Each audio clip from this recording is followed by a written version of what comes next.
కాంగ్రెస్ పార్టీలో చేరికలపై సంచలన వ్యాఖ్యలు చేశారు మంత్రి ఉత్తమ్ కుమార్ రెడ్డి. త్వరలోనే బీఆర్ఎస్ పార్టీకి చెందిన 25 మంది ఎమ్మెల్యేలు కాంగ్రెస్ లో చేరబోతున్నారని తెలిపారు. తమ పార్టీలోకి వచ్చేందుకు నేతలు రెడీగా ఉన్నట్లు చెప్పారు. అయితే కేసీఆర్ వైఖరి వల్లే ఆ పార్టీకి ఈ దుస్థితి పట్టిందన్నారు. కేసీఆర్ కు తెలివి తక్కువ, పొగరు ఎక్కువ అని విమర్శించారు. అయితే చేరికలపై ఉత్తమ్ చేసిన వ్యాఖ్యలు ఇప్పుడు సంచలనంగా మారాయి.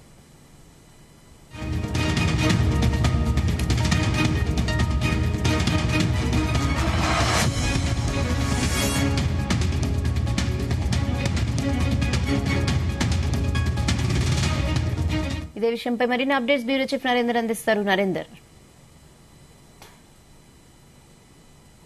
చేరికలు అనేది ఈ మధ్య కాలంలో బాగా పెరుగుతున్నటువంటి సందర్భాన్ని మనం చూసాం.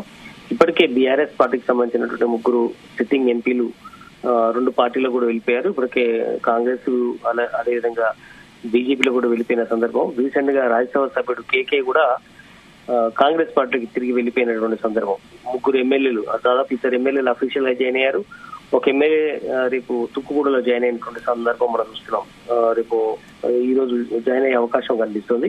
అయితే ఇప్పుడు తాజాగా గడిచిన మనం 4-5 రోజులుగా చూస్తున్నాం, దాదాపు 10 నుంచి 20 మంది దాకా ఏదో రోజు ఎప్పుడైనా వెళ్ళిపోతారు బీఆర్ఎస్ పార్టీ నుంచి ఒక చర్చ కూడా జరుగుతోంది. ఎందుకంటే రీసెంట్ గా కోమటిరెడ్డి వెంకటరెడ్డి కూడా దాదాపు 12 మంది దాకా వెళ్ళిపోతారంటే ఒక చర్చ కూడా తీసుకొచ్చారు. ఇప్పుడు ఉత్తమ్ కుమార్ రెడ్డి నల్గొండకు సంబంధించినటువంటి మంత్రి, అదేవిధంగా ఆయన సీనియర్ పొలిటీషియన్ గా ఉన్నారు. బట్ ఆయనే ఇప్పుడు తాజాగా ఒక ఇంట్రెస్టింగ్ అదేవిధంగా సెన్సేషనల్ వ్యాఖ్యలు చేశారు. కాసేపటి క్రితం గాంధీ భవన్ లో 25 మంది ఎమ్మెల్యేలు బీఆర్ఎస్ ఎమ్మెల్యేలు కాంగ్రెస్ పార్టీలో చేరబోతున్నారు అన్నటువంటి వ్యాఖ్యలు చేయడంతో ఒక్కసారిగా ఇది పొలిటికల్ హీట్ ని పెంచే విధంగా కనిపిస్తుంది. ఎందుకంటే ఆయన నిన్న కేసీఆర్ కూడా ఉత్తమ్ ని అదేవిధంగా కోమటిరెడ్డి వెంకటరెడ్డిని ఉద్దేశించి నిన్న పలు వ్యాఖ్యలు కూడా చేయడం జరిగింది. నల్గొండ లీడర్లు అంటూ కొన్ని రకాల వ్యాఖ్యలు, కాంట్రాక్టర్లు అవి అని చెప్పేసి కొన్ని మాట్లాడిన కూడా విషయం.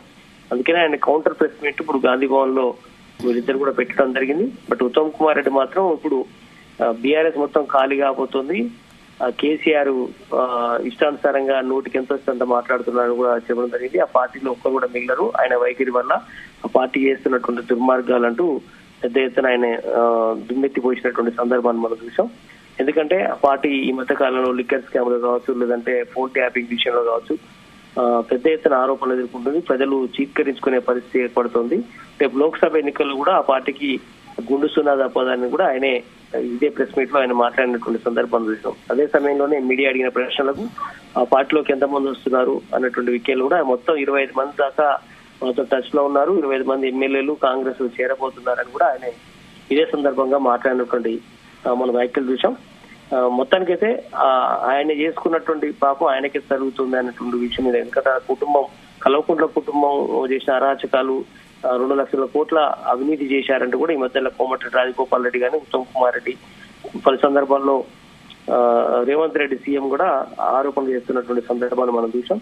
కనుక ఇప్పుడు మాత్రం లేటెస్ట్ గా 25 మంది ఎమ్మెల్యేలు కాంగ్రెస్ లో చేరబోతున్నారు అనేది ఇప్పుడు చాలా బిగ్ షాక్ గానే మనం చూడాలి. నిన్న మొన్న కూడా 12 మంది ఎమ్మెల్యేలు అనే ఒక బయట వైరల్ జరిగింది న్యూస్. బట్ ఇప్పుడు 25 మంది అనేది ఏకంగా అఫీషియల్ గా ఆయన మాట్లాడడం అనేది పొలిటికల్ సర్కిల్ లో ఒక దుమారమే అని చెప్పదు. దీని మీద బీఆర్ఎస్ వాళ్ళు ఎలా స్పందిస్తారు ఏందనేది మనం చూడాల్సిన అవసరం ఉంది. Okay Narender, thanks for the updates.